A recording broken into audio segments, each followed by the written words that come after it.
The Scream by Edward Munch, presented by Monte Harris and Alethia Griffin.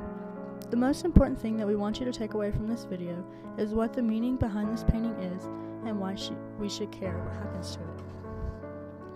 Munch's Scream demonstrates his understanding of the soul and his own feelings. This artwork still has universal appeal and is a source of inspiration for those who dare to express themselves in such a bold way. Edvard Munch is the artist that created the 4 different versions of the Scream. To fully understand the painting, it is important to know about the artist and his history. Edvard Munch was a Norwegian painter and printmaker whose intensely evocative treatment of psychological themes built upon 19th century symbolism and greatly influenced German Expressionism in the early 20th century. He was born in Adelsberg, Norway in 1863. At 5, he lost his mother to tuberculosis. At 14, he lost his favorite sister, Sophie, and at 25, he lost his father. Soon thereafter, Laura, his sister, lost her mind and was committed to an asylum. His painting, The Scream, seems a way to sum up what he must have been feeling through it all. For many years, Edvard Munch had gone through difficult and a stressful lifestyle of drinking and feelings of depression. Munch's anxiety was greatly attributed to agoraphobia, which comes across clear in his painting. Agoraphobia is an anxiety disorder characterized by symptoms of anxiety in situations where the person perceives the environment to be unsafe with no easy way to get away. There are 5 main versions of the Scream. 2 were completed in 1893, and there is some debate as to which is the original.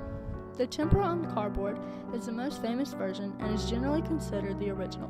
It was stolen in 1994 but recovered in 3 months. The crayon on cardboard is the other debated original. Both are on display in the Munch Museum in Oslo, Norway. The 1895 pastel on cardboard was sold for $199,922,600 at the Sotheby's auction in New York on May 2, 2012, and is now privately owned. 1910 tempera on cardboard version suffered water damage in the corner due to the 2004 heist. It is now on display in the Munch Museum. Munch also made a lithograph version so that the picture could be mass-produced. We have almost lost these pieces several times. Many people are aware of the more recent robberies of the Scream, and luckily we were able to recover these pieces. But many people are unaware of the threat presented to Munch's paintings and many others during the Second World War. The Nazi leader, who wanted to be an artist himself but failed in the endeavor, lashed out on modern artists on the 18th of July in 1937, opening the Great German Art Exhibition in Munich. In 1940, the Nazis invaded Norway, thereafter taking over the country's government. Munch knew that Hitler included him in the art forgers category, producing degenerate art. The Nazi leader had ordered German museums to remove at least 82 of Munch's paintings from their collection. Thomas Olsen, one of Munch's neighbors and a friend, decided to do something about the paintings which Hitler had ordered removed from all federal and state museums in Germany. He was able to recover 74 of the works, including a colorful version of the Scream, then saved them by hiding the paintings in a hay barn until Germany left Norway at the end of World War II. Munch also had many pieces of artwork stored in his home in Norway. The famous artist protected his creations by hiding them on the 2nd floor of his home, known as Ekeli. After Munch died, the city of Oslo discovered a most unexpected treasure trove of Munch's art. Locked away behind closed doors, they discovered 1,008 paintings, 4,443 drawings, 15,391 prints, plus woodcuts, etchings, lithographs, lithographic stones, woodcut blocks, copper plates, and photographs. The city opened a museum in 1963 to display Munch's art, including The Scream. Then in 2012, Thomas Olsen's son, Peter, put his saved from the Nazis version of The Scream up for sale. In a 15-minute auction, Sotheby's sold the 1895 created painting to an anonymous phone bidder for $119 million. Peter used the proceeds to build a new Munch museum coinciding with the 150th anniversary of Munch's birth. Edvard Munch's painting The Scream, painted in 1893, is also known as the Scream of Nature. The painting came about when Munch was walking down with 2 friends on the road when the sun suddenly set and the skies turned red like blood. Seeing this, along with the reflection in the water, made Munch feel as if nature was screaming. The painting describes the personal anguish which made Munch become almost mad for several years to come. The picture is therefore a reflection of how an individual can become overstretched beyond the limit when nature screams in one's blood. The painting has effectively communicated meanings which are almost specific to any viewer who sees it for the first time.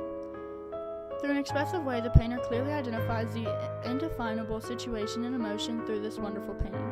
The painting has a strong sense of emotion which each and every human can connect to. Various people have interestingly put forth differing interpretations and perceptions concerning this piece of art. The covering of the ears of the individual in the painting is an indication that it is not the individual in the picture who is screaming, but rather the scream emanates from the anxieties of nature, which can grip an individual without the realization of the people around.